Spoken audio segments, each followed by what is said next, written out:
Au FC Barcelone, on a souvent vu des grands recrutements. On peut penser à Neymar, on peut penser à Luis Suarez ou encore un peu plus anciennement à Ronaldinho. Mais il y a également eu des gros flops et c'est ce dont on va parler dans cette vidéo.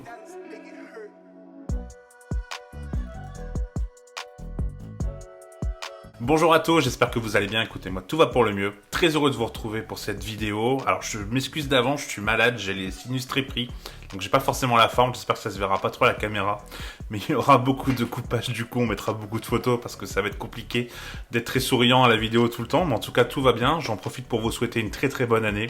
Je vous souhaite plein de bonnes choses, vraiment, voilà, tout ce que vous désirez, ce que vous souhaitez, j'espère que ça se passera dans l'année et surtout la santé, c'est ce qui est le plus important.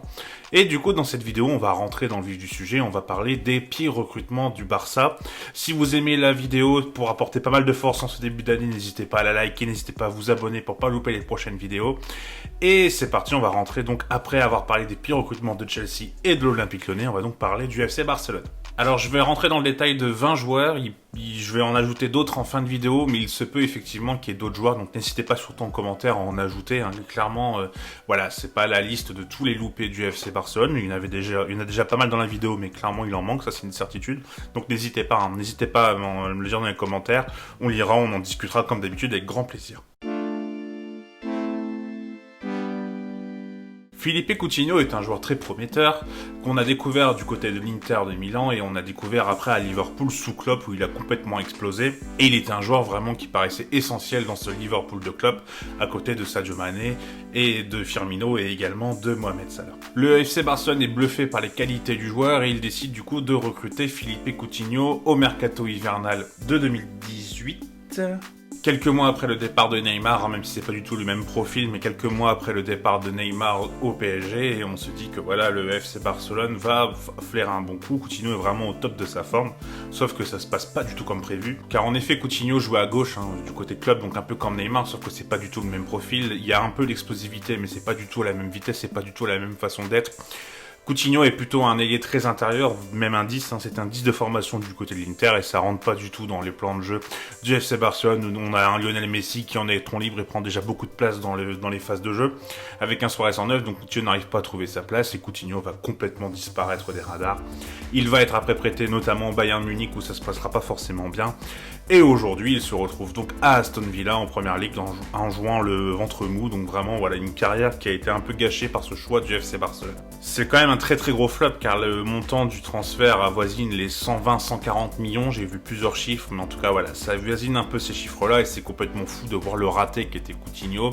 Et on voit que vraiment sa trajectoire de carrière, bon, on peut lui quand même lui dire qu'il y a eu quand même pas mal de blessures. Hein. C'est sûr que forcément, c'était pas évident de briller, mais voilà, on n'a pas un grand Coutinho et c'est vraiment dommage de voir ce joueur jouer à Aston Villa vu tout le talent qu'il avait, même si c'est vrai que déjà à l'Inter et auparavant on avait eu des phases un peu, voilà, il n'était pas forcément sur une régularité accrue, mais c'est vrai que on pouvait s'attendre quand même à ce que Coutinho réussisse au Barça, même si je me rappelle dès le début on disait qu'on comprenait pas forcément le choix, mais ouais, en tout cas le Coutinho, gros flop.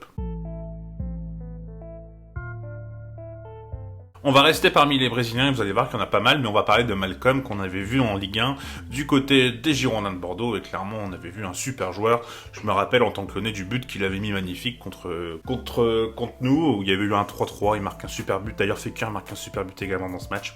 Match de fou, hein, clairement. Et voilà, Malcom est courtisé et il est sur le point de s'engager à la Roma, sauf qu'à la dernière minute, il décide de signer au Barça, et ça se passera pas comme prévu, la marche était beaucoup trop haute, je pense que l'AS Roma était vraiment voilà, une transition qui aurait pu être parfaite, et ça ne se passe pas bien du tout, il n'a pas forcément le temps de jeu escompté, et quand il l'a, il n'est pas du tout au niveau, et Malcom va donc se retrouver à partir du côté du Zénith Saint-Pétersbourg, où il est encore actuellement.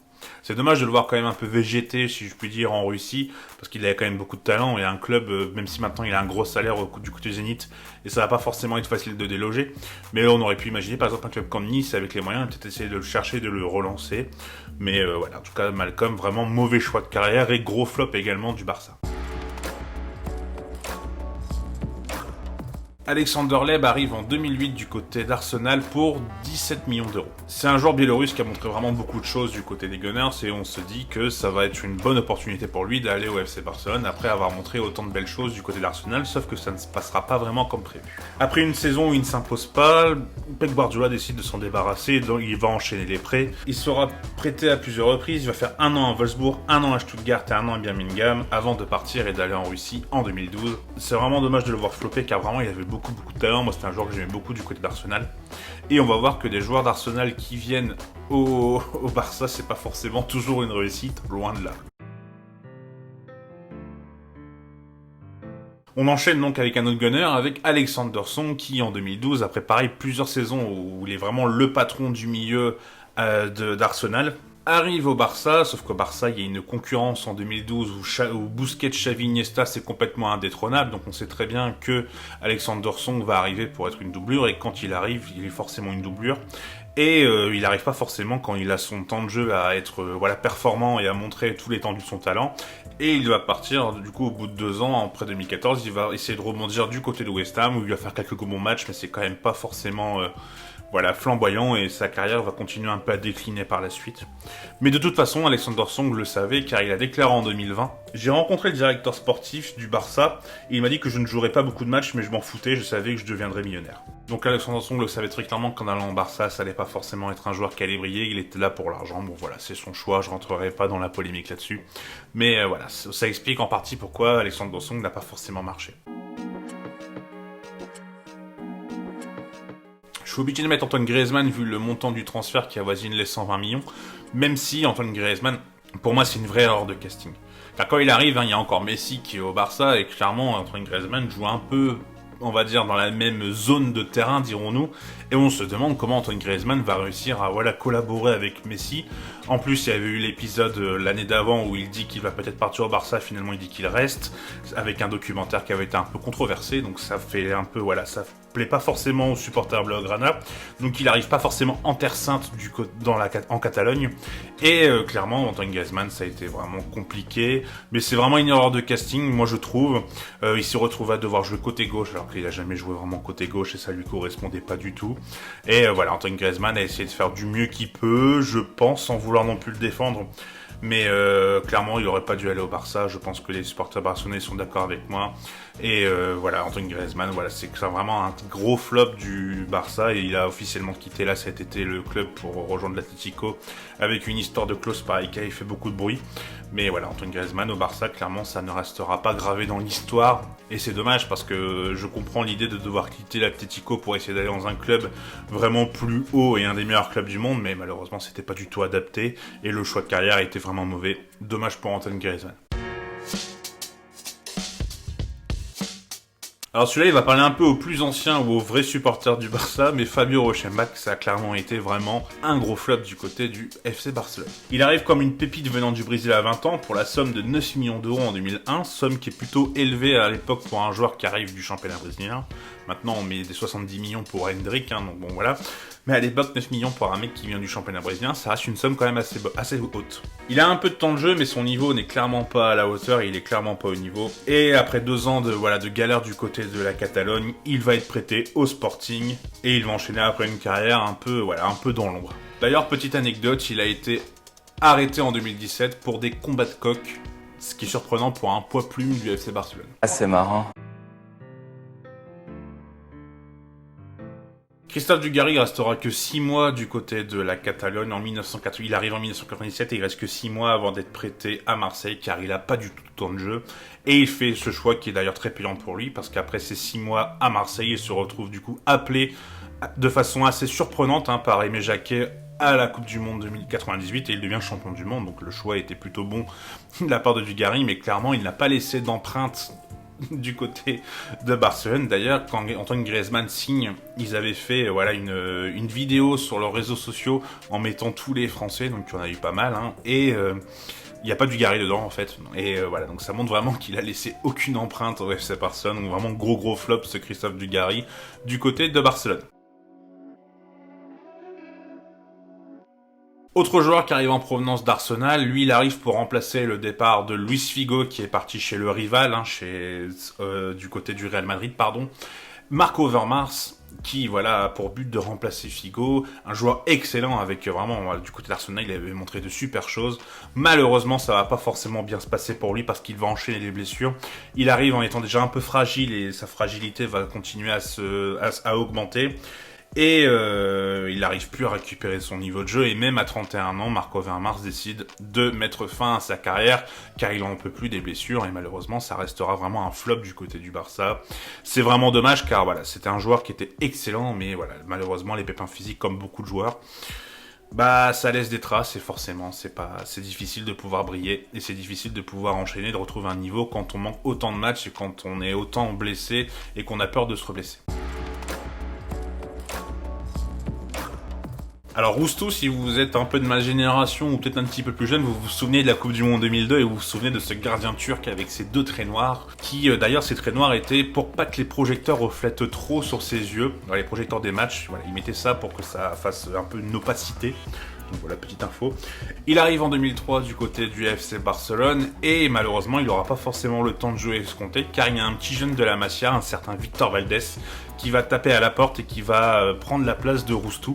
Et il va partir du coup 1 an après directement, donc vraiment ce gardien qui avait vraiment montré tout l'étendue de son talent du côté de la Turquie, notamment à Galatasaray, il me semble, corrigez-moi si je dis une bêtise, mais il me semble que c'était Galatasaray, et qu'il l'a montré également lors de la Coupe du Monde, bah voilà, quand il passe l'étape supérieure, malheureusement ça ne marche pas, et Roustou va donc quitter le club 1 an après. Après de bonnes performances à Benfica et également en Liga à Valence, André Gomes signe dans le club catalan pour 37 millions d'euros. Mais malheureusement pour lui et malheureusement pour le FC Barcelone, son niveau du côté du FC Barcelone est complètement différent. Après, quand on joue milieu au FC Barcelone, c'est vrai qu'il faut il faut un style de jeu quand même vachement différent quand on a l'habitude, voilà, du Busquets avec devant Xavi et Iniesta, ce que Pedri et Gavi arrivent à faire actuellement, par exemple, d'être un peu voilà dans ce style en ayant Busquets derrière eux, même si c'est des joueurs complètement différents, mais je pense que vous comprenez un peu la comparaison. André Gomes, il fait pas partie un peu de ce style de joueur, et du coup il n'y arrive pas forcément. Il part quelques années après à Everton. En plus de ça, après à Everton, il a une très très grosse blessure avec la jambe complètement tordue. C'était une image complètement affreuse. Et moi je pensais que sa carrière après serait vraiment très compliquée pour lui. Mais là, cette année, il a rebondi du côté du LOSC et il est vraiment très fort. Franchement, je suis assez surpris de son niveau. Quand il a signé, j'avais dit à un de mes meilleurs potes qui est lillois que je comprenais pas l'arrivée. Et bah je me suis clairement trompé, car André Gomes est vraiment en train de renaître de ses cendres, et c'est une très bonne chose pour le LOSC, et c'est une très bonne chose pour André Gomes qui avait quand même beaucoup de talent du côté de Benfica et de Valence.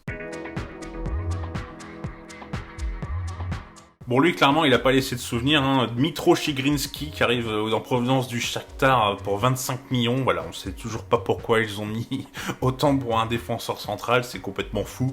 Même si, bon, voilà, du côté du Shakhtar, il était plutôt brillant, mais quand même, 25 millions pour lui en 2009, c'est une vraie somme, hein, c'est une vraie grosse somme. Et il jouera que 14 matchs la saison, et Pep Guardiola n'en veut plus. Il a un niveau compliqué, surtout ce qui était assez marquant chez lui, c'est qu'est-ce qu'il était lent. C'était vraiment flagrant. Et il retourne du coup au Shakhtar 1 an après pour 15 millions d'euros, donc 14 matchs, 10 millions perdus, voilà, et plus le salaire. On est vraiment sur un gros flop, et ce joueur qui, voilà, on sait toujours pas comment il a pu se retrouver au FC Barcelone, je n'ai toujours pas la réponse. Lui aussi, on sait pas comment il a pu arriver au FC Barcelone, mais Douglas arrive en 2014 pour être la doublure de Dani Alves, son compatriote. Sauf qu'au final, Dani Alves, à cette époque-là, il est vraiment indéboulonnable, et Dani Alves n'était pas forcément très blessé, et Dani Alves ne manquait vraiment pas beaucoup de matchs, et Douglas va jouer seulement 8 matchs. En 2 ans, il va être prêté à Gijón avant de partir libre du côté de la Turquie, en l'occurrence à Beşiktaş. Vraiment, ce Douglas, pareil, ça fait partie des noms au FC Barcelone. On n'a pas d'explication de pourquoi, mais voilà, en tout cas, Douglas a vraiment été un gros flop. On va reprendre un petit français, Cocorico, et on va parler de Emmanuel Petit, qui, après 3 ans de très haut niveau à Arsenal, avec notamment un titre de champion du monde également avec les Bleus, mais ça va vraiment très compliqué pour lui, il ne s'intègre pas du tout, en plus il y a des problèmes d'intégration même avec les joueurs et tout, ça ne se passe pas du tout bien, et il a un niveau vraiment très mauvais du côté parce qu'il n'est pas forcément heureux, et donc il retourne 1 an après à Londres, et il va du coup signer à Chelsea où il va bien rebondir et ce sera beaucoup mieux pour lui.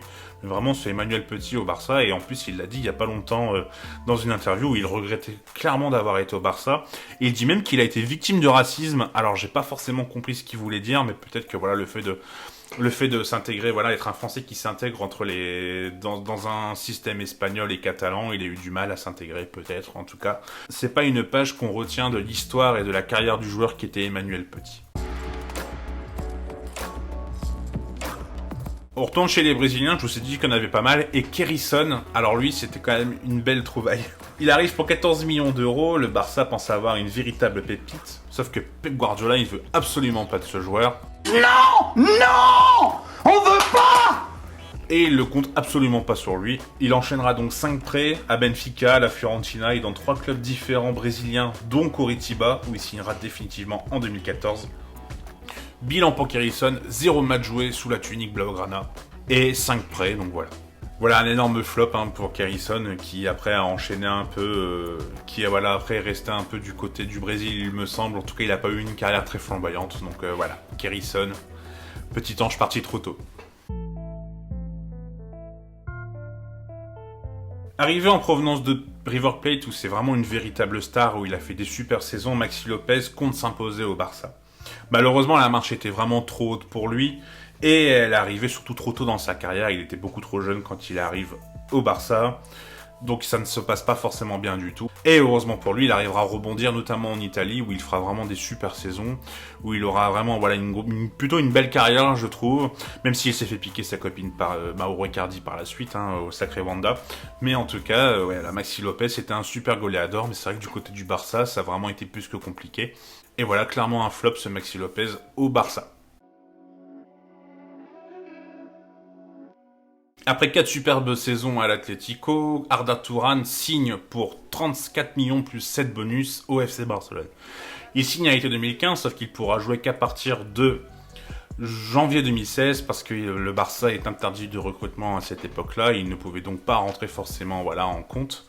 Il ne pouvait pas du coup jouer avant 2016, mais il décide quand même d'aller au Barça, sauf qu'une fois qu'il peut jouer, il n'a pas forcément le temps de jeu escompté, et quand il en a, il est clairement pas au niveau.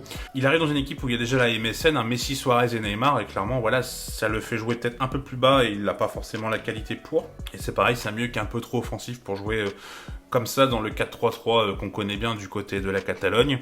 Et même quand il joue sur le côté pour remplacer un peu Messi, Neymar ou Suarez, Messi et Neymar en tout cas, surtout Neymar, ça ne se passe pas forcément bien, il n'a pas le niveau du tout.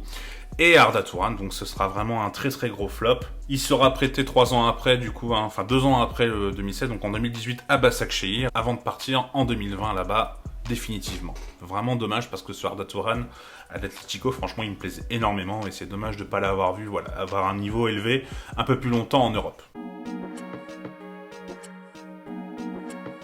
En 2015, après 2 années à Tottenham, il décide de quitter l'Angleterre pour la Chine, pour le projet sportif bien entendu.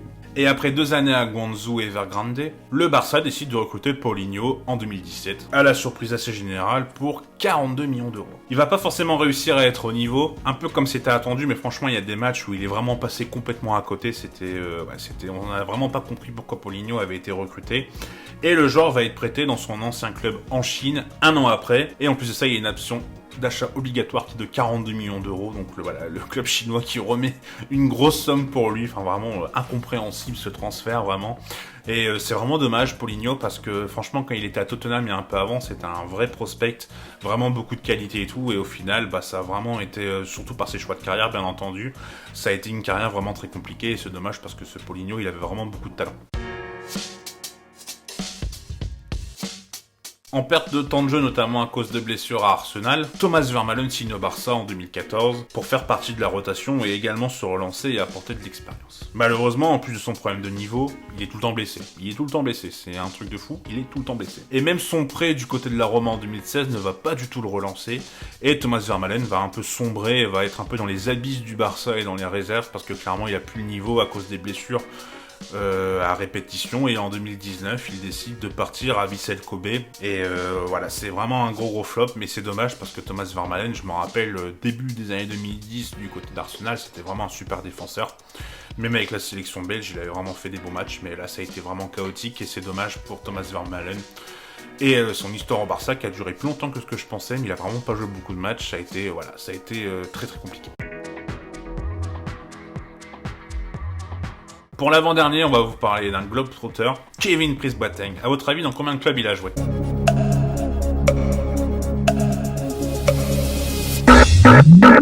14. Et en 2019, alors qu'il est à Sassuolo, il est prêté lors de l'hiver au FC Barcelone qui avait besoin d'un attaquant.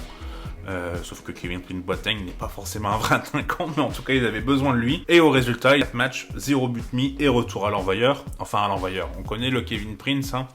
Il va donc retourner à Sassuolo, mais il va tout de suite s'engager dans la foulée à la Fiorentina. Et voilà, après, il va enchaîner notamment. Et maintenant, il est au Hertha Berlin, son club où il a été formé. Sacré Kevin Prince, mais c'est vraiment dommage aussi, lui, parce que je me rappelle de lui au Milan et également à Schalke. Franchement, il était bon. Et voilà, c'est vrai que cet enchaînement vraiment de choix de club, ça a vraiment entaché sa carrière et c'est dommage parce qu'il avait beaucoup de talent. Pour le dernier genre, on va parler d'une petite pépite que j'aimais énormément et j'attendais vraiment beaucoup de lui, c'est Ibrahim Afellay. Quand il arrive au Barça en 2010, on se dit vraiment que le Barça a fait un super coup. Le PSV en plus voulait le vendre à tout prix, donc ils l'ont pas forcément eu très cher. J'ai plus le prix en tête, j'ai oublié de le noter, je suis désolé. Mais il arrivait en fin de contrat en fait en 2011 et le Barça voulait et le PSV voulait le vendre avant qu'il parte gratuitement et du coup le Barça arrive à l'avoir. Mais malheureusement, il se fait les croiser assez rapidement dans son histoire avec le Barça et il enchaînera les blessures et du coup il n'aura plus jamais le niveau escompté et le niveau qu'on espérait malgré un gros potentiel. Il va enchaîner les prêts du côté de Schalke 04 et également Grèce à l'Olympiakos où ça va pas forcément non plus bien se passer, ça ne changera strictement rien et voilà, Ibrahim Afellay vraiment aura une carrière très décevante par rapport au potentiel et à toutes les qualités qu'il nous avait montré du côté de Pays-Bas et voilà, c'est triste de voir cette carrière du côté du Batave. J'espère que la vidéo vous aura plu. Écoutez, moi j'ai pris beaucoup de plaisir à la tourner. Je suis désolé si ça n'a pas toujours été très dynamique, puis je vous le dis, je suis malade comme un chien, j'ai le nez pris. Donc j'espère que ça s'est pas trop vu, j'ai fait du mieux.